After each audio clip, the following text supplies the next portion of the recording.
Guiding growth empowering prosperity में हम एक नए टॉपिक को लेकर के आपके सामने हैं। क्या आपने आइजनहोवर मैट्रिक्स का नाम सुना है, या सिंपल टाइम मैट्रिक्स जिसको बोलते हैं, जिसमें हम ये डिटरमाइन करते हैं कि आपके लिए क्या अर्जेंट है और क्या अर्जेंट नहीं है, या आपके लिए क्या इम्पोर्टेंट है या क्या इम्पोर्टेंट नहीं है, या क्या अर्जेंट है और इम्पोर्टेंट नहीं है, या क्या इम्पोर्टेंट है एंड अर्जेंट भी है। यदि आप इस मैट्रिक्स को ध्यान से देखें तो आप अपने गोल्स का डिटर्मिनेशन प्लानिंग भी कुछ इस तरीके से कर सकते हैं। इस मैट्रिक्स के आधार पे आप डिटरमाइन कर सकते हैं, आप अपने सारे गोल्स का लिस्ट बनाएं और उस लिस्ट के आगे इस थ्योरी के मैट्रिक्स के आधार पे ये तय करें कि वो गोल जिसकी लिस्ट आपने बना रखी है वो टाइम मैट्रिक्स पे कितना इम्पोर्टेंट है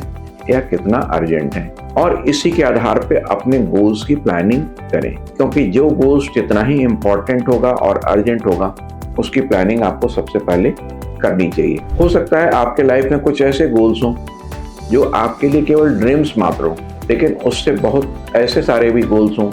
जो आपके लिए, आपके बच्चे के गोल्स के लिए बहुत ही इम्पोर्टेंट हों। हमेशा लाइफ में गोल्स की प्लानिंग करते समय ये डिटरमाइन करना कि कौन सा प्रायोरिटी हमें पहले देनी चाहिए और किसकी प्रायोरिटी बाद में देना चाहिए, एक अच्छे गोल्स को प्लान करने का बहुत ही सुलभ और सच्चा तरीका है। और इसके आधार पे जब आप टाइम लाइन डिटरमाइन करेंगे,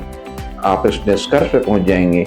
कि उसमें से कौन सा गोल्स शॉर्ट टर्म्स के हैं, कौन सा मिड टर्म्स के हैं और कौन सा लॉन्ग टर्म के हैं, और उसके हिसाब से अपनी स्ट्रेटजी को डिटरमाइन करके आप अपने उस गोल्स को आधार बना करके और अपने आगे की दिशा को तय कर सकते हैं। Mutual fund investments are subject to market risks. Read all scheme related documents carefully.